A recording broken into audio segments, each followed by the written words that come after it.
Hey everyone, this is Rima's Culinary Adventures and today we are making pepper chicken stir-fried with shallots and capsicum. To be honest, pepper chicken is one of my absolute favorite chicken dishes. It's spicy, it's delicious, there's not a lot of gravy in it, you can eat it like a starter, it pairs so well with a glass of beer, you can mix it with pulao, rice, jeera rice, chapatis or just on its own. It's delicious and it is very popular in south of India. If you cook a lot of curries and things, you probably already have many of these ingredients, but one of the ingredients that's commonly used is curry leaves. Now back in India that was easy to find, but I've been living in the UK and it's not often that I come across curry leaves, and quite frankly because of that I sort of shied away from making my recipe. But then I thought that at the end of the day, if I have been able to develop something beautiful, why can't it coexist harmoniously with the original, right? That said, if you have been able to source curry leaves, I will tell you where to add it in the recipe. Also, I have included some vegetables in the recipe, which I think is almost always a good idea. So I've added some capsicum and some shallots. You can of course use onions. And if you're not a fan of capsicums, then you can add any vegetables that you like. You could add red peppers, broccoli, pak choi, anything that you have on hand. Give this recipe a go and make it your own. I'm sure you will enjoy it.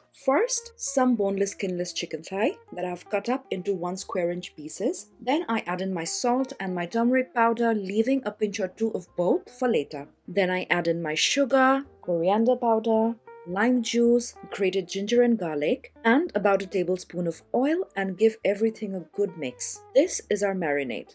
This adds so much flavor, we don't even need to marinate this for very long. You could just mix it all and let it sit for about 5 minutes while you prepare the rest of the ingredients. But you can also marinate it the previous day and leave it in the refrigerator for up to 24 hours. The flavors will definitely deepen, but 5 to 10 minutes works wonderfully as well. Now it's time for our stir fry. We add in about 2 tablespoons of oil in a non-stick pan that we've placed over medium heat. And once the oil is nice and hot, add in our cumin seeds and a stick of cinnamon and fry them for about 1 minute until it's wonderfully aromatic. Here, make sure to keep an eye on them because dried spices can burn very quickly. In about a minute or so, add in your broken dry chilies and give them a fry until you can smell it in the air and you can see them brown a little bit. It is at this point you would add your fresh curry leaves if you have them available. Now I add in my peeled and halved shallots and my chopped garlic.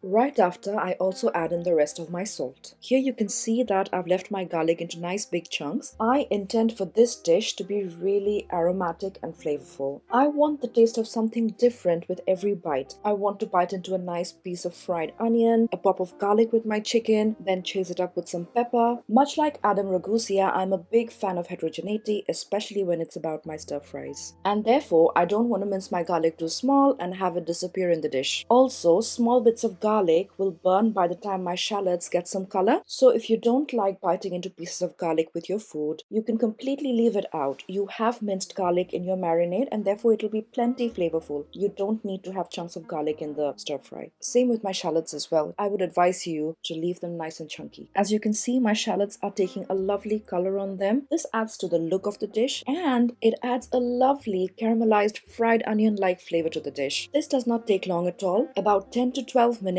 over medium to medium high heat, stirring every few minutes, ensuring that the shallots have some contact with the pan so that it develops that color. My shallots and garlic are looking lovely and browned. Now it's time to add in the turmeric powder so that everything gets that lovely golden color, and once it's mixed in, we add in our marinated chicken. If your marinated chicken was refrigerated, it's important to bring it back to room temperature before you start stir frying them. I would leave it out for about 20 minutes or right when I start preparing my shallots or onions, and it would be lovely and ready by the time my shallots are cooked. We are looking to cook this chicken moderately quickly, but I also want the spices and the herbs in the marinade to cook through wonderfully and get slightly caramelized and wonderfully flavorful in the dish. So the pan is on medium to medium high heat and I stir only every 3 to 4 minutes, and I never place the lid on the pan. I don't want a lot of the chickeny juices to ooze out. A little will do, especially if you have marinated it a lot earlier, but I want it to quickly evaporate and then start frying again. Once the dish has a lovely caramelized color and flavor and I can see that the oil starting to separate, it's time to add in my soy sauce. You could also use some tamari if you want to make it gluten-free.